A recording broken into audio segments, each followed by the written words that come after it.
তো সুপ্রিয় দর্শক, আপনার ফেসবুক অ্যাকাউন্টটা আপনার এনআইডি কার্ড দিয়ে কী করে ভেরিফিকেশন করবেন আজকে আমরা সেটাই দেখব। চলুন তাহলে কথা না বেরিয়ে চলে যাই মোবাইল স্ক্রিনে। প্রথমে আপনার অ্যাপসটা অফিসিয়াল যে অ্যাপসটা আছে ফেসবুকে সেটা ওপেন করবেন। তো ওপেন করার পর চলে যাবেন আপনার প্রোফাইল আইকনে চাপ দিবেন। আমি আবার দেখাইতেছি, প্রোফাইল আইকনে চাপ দিবেন, এই যে এখানে চাপ দিবেন, এখানে চাপ দিবেন। ঠিক আছে, আবার ভালো করে দেখেন, এইখানে চাপ দিবেন। চাপ দেওয়ার পরে একটা অপশন আসবে, অনেকগুলো অপশন আসবে। হ্যাঁ, তো চলে যাবেন সেটিংসে, সেটিংসে চলে যাবেন, এই যে সেটিংসে চলে যাবেন। ঠিক আছে, সেটিংসে চলে যাবেন। আমি চাপলাম সেটিংসে।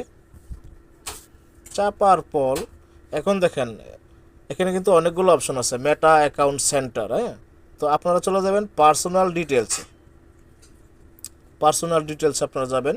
ঠিক এই যে এই অপশনটা পার্সোনাল ডিটেলস, পার্সোনাল ডিটেলসে চাপ দিব আমরা।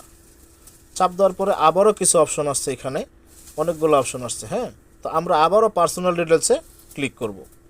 পার্সোনাল ডিটেলস ভালো করে লক্ষ্য করুন, এই যে পার্সোনাল ডিটেলস, সরি এটা না, পার্সোনাল ডিটেলস, এই যে এটা পার্সোনাল ডিটেলস, এখানে আবারও ক্লিক করব আমরা। তো আবার ক্লিক করলাম।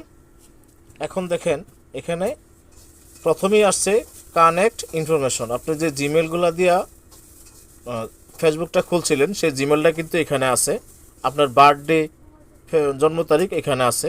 পরে হচ্ছে আইডেন্টি কনফার্মেশন, এইটাই হচ্ছে আপনার যে এনআইডি কার্ড দিয়ে ভেরিফিকেশন করার যে অপশনটা, এটাই হচ্ছে এটা। এই যে ভালো করে লক্ষ্য করুন, এই যে এটা, এটাই হচ্ছে সেই এনআইডি কার্ড যে আপনি করবেন, ভেরিফিকেশন করবেন সেটা। আমি আবার ভালো করে দেখাই দিই আপনাদের। হ্যাঁ, এই যে এটা, এই যে এটা, এই অপশনটা হচ্ছে এনআইডি কার্ড দিয়ে ভেরিফিকেশনের পালা। ঠিক আছে, আমরা এখানে চাপ দিই, সরি এটা একটু ঝামেলা করতেছে, উপরে নিয়ে যাই। এখানে চাপ দেওয়ার পরে এখন দেখেন ইন প্রসেসিং দেখাইতেছে আমার। হ্যাঁ, অর্থাৎ আমি এখানে আগে সাবমিট করছিলাম, তো সাবমিট করার পরে এটা এখনও প্রসেসিংয়ে আছে। তো এখানে একটা প্রবলেম আছে, আপনারা অনেকেই জানেন না, এই কথাটা আমি শেষেই বলতেছি। আপনার এনআইডি কার্ডে যে নামটা আছে আপনার ফেসবুক প্রোফাইলের সেম নাম থাকতে হবে। একটা অক্ষরও যদি ভুল থাকে আপনি ভেরিফিকেশন করতে পারবেন না, এটা মাথায় রাখবেন। সুতরাং আগে নাম ঠিক করবেন, তারপরে ভেরিফিকেশনে যাবেন। যদি নাম ঠিক না করে ভেরিফিকেশনে যান তাহলে ভেরিফিকেশন হবে না, বারবার ফল্ট দেখাবে। ঠিক আছে, তো আমরা আরও কিছু অপশন পাইলাম যে প্রসেসিংয়ে আছে, আমি এটা আবার ফর্মটা জমা দিব। তো এই জন্য আপনাদের সামনে ভিডিওটা নিয়ে আসলাম। তো আমরা এই কারণে এই যে এখানে চাপবো, আমরা এখানে চাপবো, এই যে এখানে চাপবো। ঠিক আছে, আমরা চাপ দিলাম। চাপ দেওয়ার পর এই যে টু ফ্যাক্টর অন আছে, টু ফ্যাক্টর অন থাকতে হবে আপনাকে। হ্যাঁ, যদি টু ফ্যাক্টর অন না থাকে তাহলে কিন্তু আপনি ভেরিফিকেশন করতে পারবেন না। টু ফ্যাক্টরটা আগে অন করে নেবেন। যদি এটা আপনারা না বোঝেন কীভাবে করবেন তাহলে কমেন্টস করবেন, আমি আপনাদের জানিয়ে দিব। হ্যাঁ, সেই সম্পর্কে একটা ভিডিও তৈরি করে দেবো ইনশাল্লাহ। তো এখানে আসার পরে কিছু অপশন আমরা আবার পাইতেছি, যেমন এই যে পার্সোনাল আইডি অর ডকুমেন্টস। ঠিক আছে, এইখানে এই যে এই অপশনটা, এই অপশনটা আমরা চাপ দিব। চাপার পর এখন কি বলে আমরা দেখি, আপলোড ইউর আইডি। তো ঠিক আছে, আমরা আপলোড ইউর আইডি প্রথম যে অপশনটা আছে আমরা এটাতেই যাই। এই যে আপলোড ইউর আইডি, এই অপশনটা টিক মার দিব। ঠিক আছে, এখানে টিক মার দিব। তো টিক মার দিলাম এবং নিচে লেখা আসছে নেক্সট। আপনারা হয়তো দেখছেনই যে নেক্সট লেখা আসছে, নেক্সট। আমরা এই নেক্সটে চাপ দিব, নেক্সট। এখন দেখেন এখানে কিন্তু অনেকগুলো অপশন চলে আসছে, passport, driving licence, national ID card. তো আমরা আসলে আমাদের অনেকেরই পাসপোর্ট নাই, ড্রাইভিং লাইসেন্স নাই। তো সেক্ষেত্রে আমরা কি করব, এনআইডি কার্ড দিয়ে ভেরিফিকেশন করব।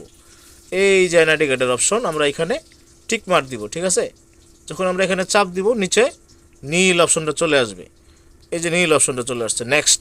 এখন আমাদের পরবর্তী স্টেপে চলে যেতে হবে।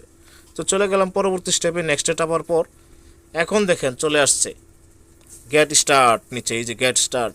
তো আমরা এখনও স্টার্ট করব। এখন এনআইডি কার্ডের ছবি তুলতে বলতেছে। আমি এটা আসলে সিকিউরিটি পারপাসে সিকিউরিটি পারপাসে আপনি এটা ভিডিওটা পুরোটা দেখাইতেছি না, আমি একটু হাইড করে রাখতেছি। ছবি তুললাম এবং এটা আমরা জমা দিব।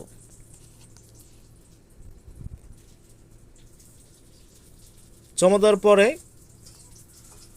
এখন আমরা দেখি কি বলে, ফিনিশ। আমাদের ফিনিশ করতে বলো, আমরা ফিনিশ করে দিলাম। এখন এটা প্রসেসিংয়েই থাকবো, আমি জানি, যেহেতু আমি এর আগে একবার জমা দিয়েছি, প্রসেসিংয়ে আছে, এই প্রসেসিংয়ে থাকবো, এই যে প্রসেসিং। ঠিক আছে, ঠিক আছে, এই ছিল আজকের ভিডিওটা। তো যদি আপনারা বুঝে থাকেন তাহলে আলহামদুলিল্লাহ। আমি বলবো আপনার যদি ফেসবুকে কাজ করেন, পেজে কাজ করেন, আর যেখানেই কাজ করেন না কেন, আপনার যদি প্রোফাইলটা শক্ত না থাকে, সেই ক্ষেত্রে কিন্তু আপনি পেজের ক্ষেত্রে বা সিকিউরিটি যে সিস্টেমটা থাকে এটা ভালো পাবেন না। সুতরাং সবাই ভেরিফাইড করে নেবেন। ওকে, ভালো থাকবেন সকলেই। আল্লাহ হাফেজ।